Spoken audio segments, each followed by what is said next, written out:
చేత కాదు. 100 ఏండ్లు చేస్తాను, నేను 200 ఏండ్లు చేస్తానంటే నువ్వు చేస్తానని అనుకున్నా నీ శరీరము నిన్ను అంతవరకు ఉంచుకోదు. ఆ శరీరం నిన్ను విడిచిపెడుతుంది. శరీరంలో నుంచి నువ్వు బయటకు వెళ్ళిపోవాల్సిందే. అంటే ఆయన ఏం ప్రాక్టీస్ చేసినాడు?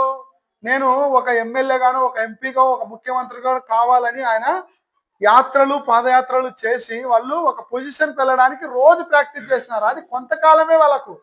కానీ నిత్యము జీవితకాలం ఉండేది ఏదైతే ఉందో దాన్ని ప్రాక్టీస్ చేయమంటున్నాడు, దాన్ని సాధకం చేయమంటున్నాడు భక్తుడు.